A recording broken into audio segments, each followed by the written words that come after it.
మేము ఈరోజు సింగాపూర్లో ఉన్నాము. ఈ విధంగా శనిదేవుడికి అభిషేకాలు చేసి తైలంతో కూడా అభిషేకం చేసి మన కోరికలను నెరవేర్చుకోవాలి. అయితే శనికి శోకం ఉంటుంది మిత్రమా. ఏంటంటే నీలాజన సమవాసం రవి పుత్రం ఉమాగ్రజం ఛాయా మార్తాండ సంభూతం తమ్మాది శనైశ్వరం అంటూ మనం ప్రతి ఒక్కరం కూడా ఇలా చేసుకుంటూ ఉండాలి మిత్రమా. అంతేనే మనం శనిని పూజింపబడతాడు. శనితో వచ్చినటువంటి కష్టాలన్నీ కూడా మనకు పోతాయని మనం తెలియజెప్పాలి.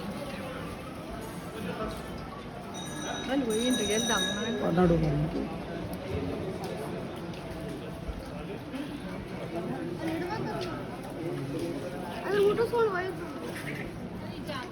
ఈ విధంగా శని సింగాపూర్లో ఏంటంటే ప్రత్యేకత ఏ షాపులకు కూడా ఉండవు అన్నమాట. ఇక్కడ నిలబడు బాబాను.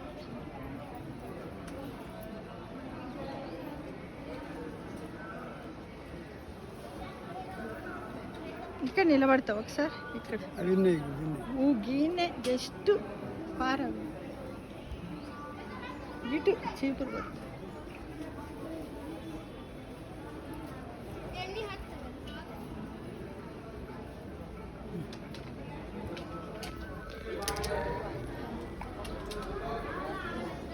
నుంచి కదా వెళ్ళేది, మళ్ళీ వెళ్ళిపోయినట్టు.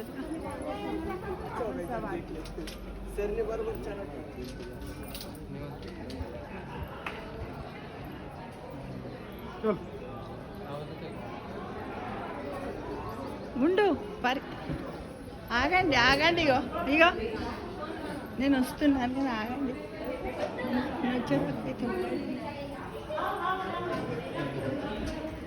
ఇక్కడ కోనేరుండే కదా ఈ విధంగా ఇక్కడ శనికి కూడా హోమం చేస్తారు.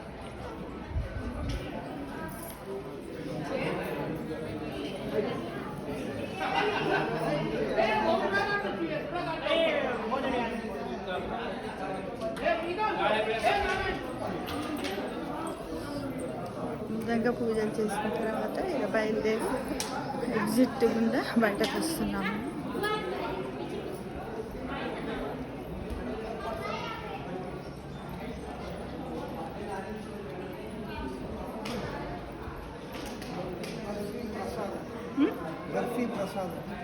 కొనుక్కోలేదు ఇక్కడ ఏమి, వీళ్ళు ఏమో మరి కొనుక్కొని అయితే ఊరనంగా విన్నా. ఎందుకు మనం కూడా అప్పుడు ఏం కొండే కదా.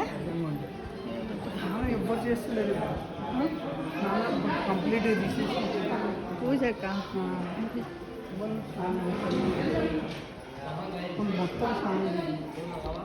అప్పుడు కంపల్సరీ ఉంటుండే కదా. రీడింగ్ సెక్షన్ అంట, ఇక్కడ కూర్చొని చదువుకుంటారు.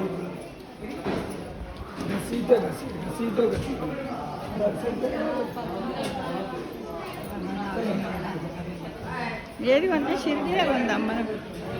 కోనేరు ఉండే కదా ఇక్కడ, కోనేరు గిట్టు ఉండే, కోనేరు పుష్కరిణి.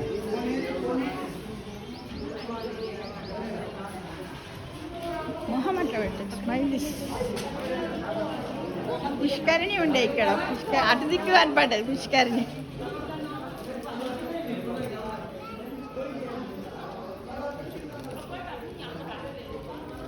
ఈ విధంగా దర్శనం తీసుకొని బయలుదేరి వస్తూ ఉన్నాము.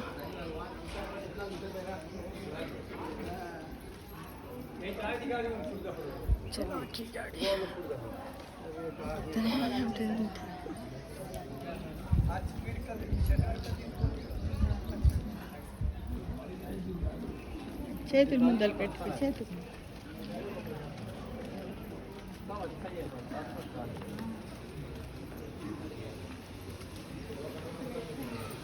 ఇక్కడ ఏమున్నది ఎందుకమ్మా నవ్వుడు, జీవితంలో అదే కదా మరి. ఇక బాబా ఒక్క నిమిషమా.